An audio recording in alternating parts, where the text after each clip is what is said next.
Hi, everyone. It's welcome to the week with Dr. RP.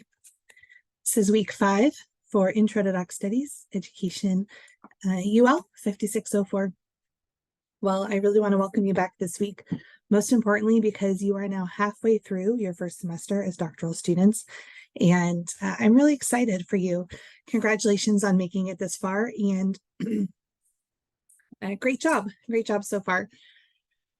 This week we have some really exciting things to talk about and to think about. So in this short this week, we're going to talk about what this week's about and some assignments due this week. So let's stop the share while I review a little bit about what this week's about. This week, we're going to focus on the literature review.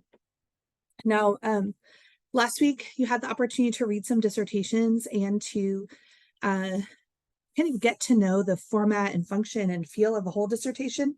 But this week, we're going to zero in on just the literature. You already had the chance to examine one source for the library research project, or how to find one source.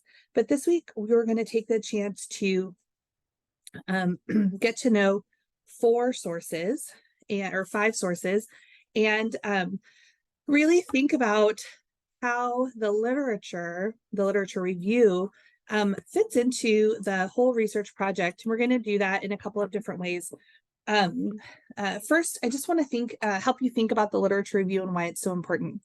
So actually, for when I have my students, my own doctoral students, work on their dissertation, I always have them start with chapter 2, which is typically the literature review.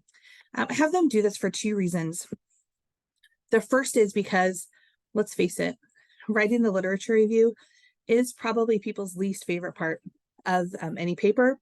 It's also people's least favorite part of the dissertation. It's typically the longest part of the dissertation. And honestly, it's not the most exciting part. You're reading a lot of other people's writing. You're summarizing it. You're figuring out what's already out there in the literature. But because you're reading other people's work, you're finding out what's out there in the literature, you're really getting a handle on what's already been investigated related to your research project. You're understanding the theory related to your research project. You're understanding the nuances related to all the aspects of your research question really well, and you're becoming an expert in your topic. The literature review, as you write it, you become the person who knows the most about your research question. And it's a really important aspect of writing. So I have my students start out with the literature review on purpose.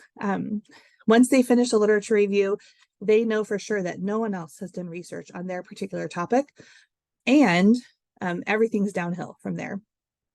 So I want to make sure that as we begin to think about the literature review this week in your dissertation journey and in your doctoral journey, that you have the chance to really enjoy the experience of looking up research, of thinking about research, and beginning to remember that the literature review experience is not just about writing the literature review, but actually it starts with just reading.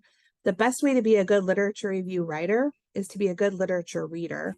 And so as we read the dissertation journey this week, and as you get deep into chapter 9 about the literature review, you are going to be really enjoying thinking about how to write a good literature review, thinking about the parts that go into it, thinking about the techniques, the headings, and all the different aspects of the literature review that are going to help you develop each and every aspect of it. This is going to be something that you're going to be writing over time, and so I don't want you to stress too much about the experience. For right now, just begin to read this chapter, start to think about the different elements that might go into your research question, and work on identifying those articles for the annotated bibliography due this week. The other main reading for this week is from Strunk and White's Elements of Style. You started reading this book, I believe, last week, and this week we're going to start getting into chapter 2, Elements of Composition. Now, first of all, we haven't talked about how much I love this book, but I love it.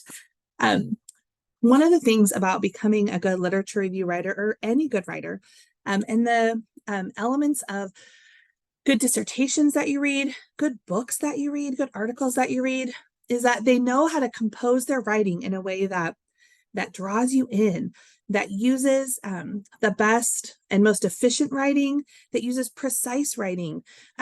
While this chapter on elementary principles of composition does just that, let's just take on chapter 16 or page 21, for example. Number 16, use definite, specific, concrete language. This example I really like. A period of unfavorable weather set in versus it rained every day for a week. If someone writes a period of unfavorable weather set in, it's really vague and uncertain. What was that period of unfavorable weather? How long was it? What was the unfavorable weather? Why was it unfavorable? There's so much uncertainty in that sentence. But if it says it rained every day for a week, it's specific, it's time-bound. It leaves the reader to decide if it's unpleasant or not unpleasant. Maybe you like the rain, maybe you don't. Maybe the next sentence is going to tell you that the situation was unfavorable. It allows for specificity and concreteness that really helps us understand what the author is trying to say. And as you work on your academic writing, being specific and concrete will really help. And these are things that I want you to focus on as you are working later in your academic writing. Being efficient with your writing and learning how to edit yourself so that you're saying just what you need to say with just the right amount of words will really help you as well. And Strunk and White will help you do that. There's also one other required reading. It's only 4 pages, so I really want you to take care of this writing. It's called From Problems to Sources, and it's going to help you think about how do we think about our problem statement, our research questions, and how do we turn that into sources? I'll look forward to hearing your thoughts on that as well.